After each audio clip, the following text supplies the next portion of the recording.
God damn it, I can't get up how fucking cute that is.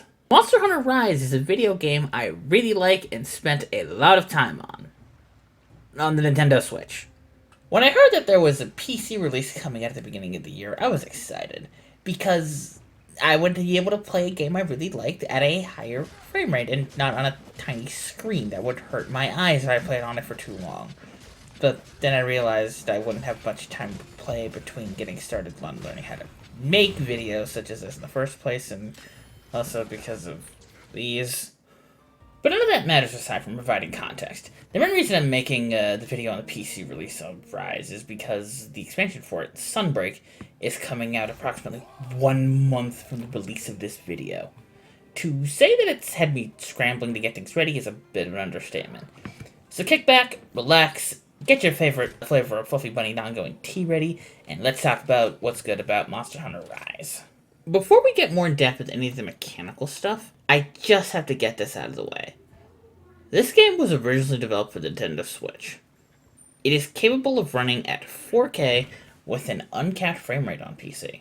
This combined with the fact that Devil May Cry 5, the Resident Evil 2 Remake, the Resident Evil 3 Remake, Resident Evil 7, and Resident Evil Village, alongside Ghosts and Goblins Resurrections, and the upcoming Exoprimal, is proof that not only is the RE engine the successor to MT Frameworks, which itself was also absurdly scalable, but that both engines are the products of the blackest of black magic.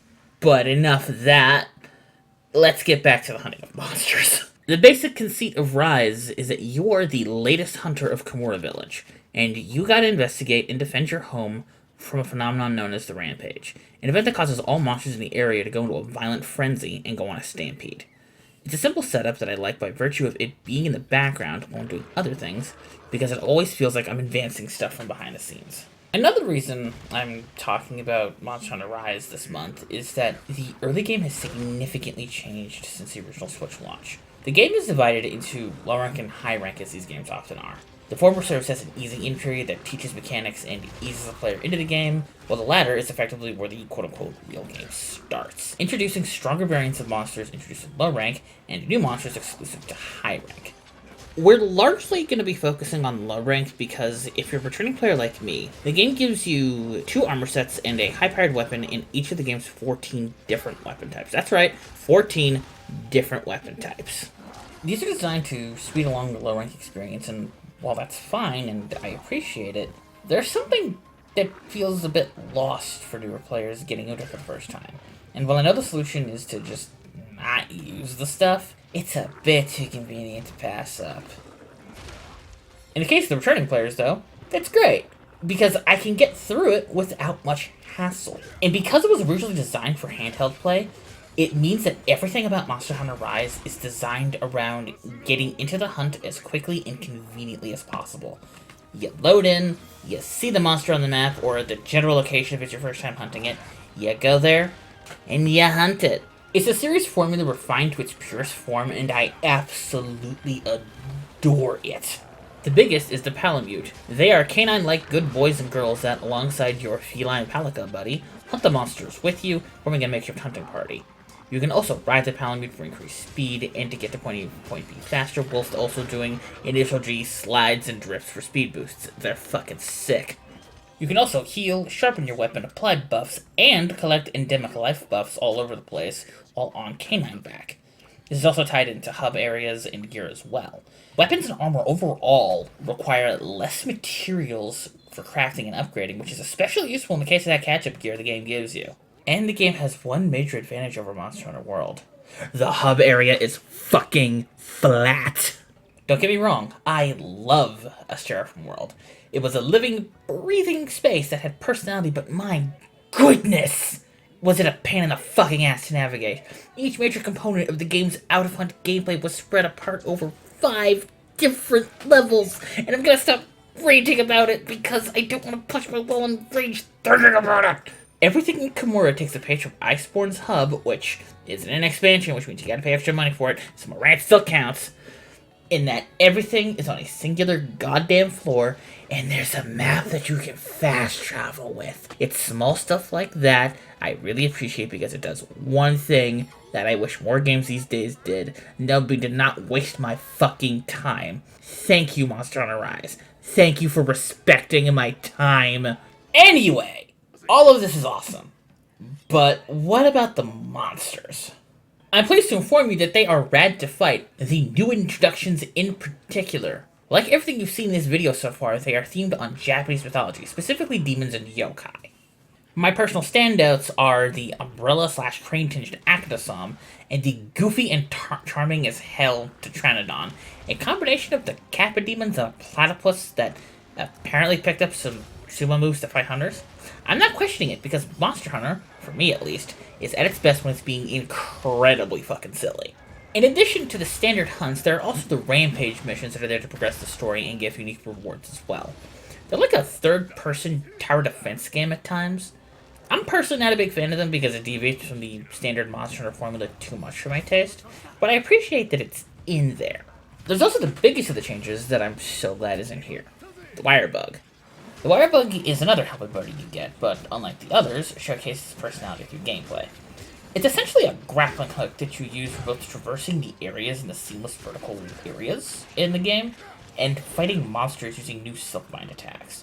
Silkbind attacks are solvable moves that you get for each of the 14 weapon types that can dramatically alter your play style.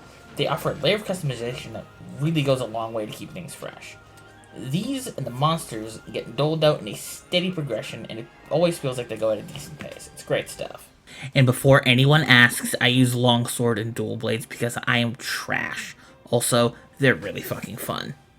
Overall, Monster Hunter World is an enhanced version of the same game that it was on the Nintendo Switch on the PC, except it's shinier, it runs better, and it helps you get to, like, the quote-unquote meat and potatoes of the game way faster. These technical enhancements, combined with the overall design ethos of get the player in the hunt as fast as possible and keep them there, and keep them playing, is part of the reason why Monster Hunter World was one of my favorite games last year, and why it and Sunbreak could be one of my favorite games this year. Seriously, I'm saying this during the same year that Elden Ring came out. That is high praise indeed, because that is probably the high watermark of 2022. And that would be it for this video. Thank you very much for watching. Don't forget to like it if you did. Don't forget to also share it if you really liked it. And also, don't forget to subscribe. It really helps the channel out. Thank you. Have a wonderful day.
そうだぜ。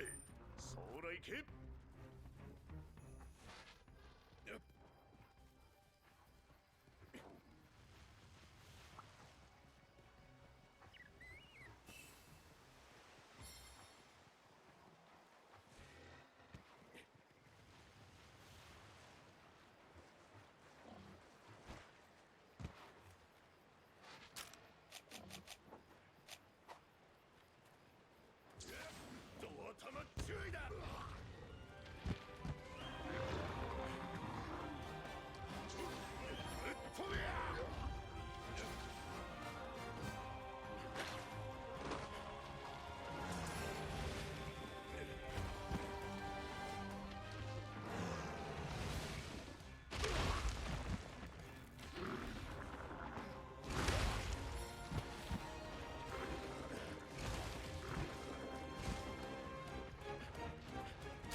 下戸か。下戸。いやあいやあ。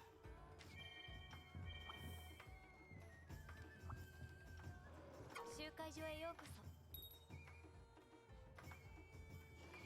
おお、お待ちしておりました。クエストリストはこちらです。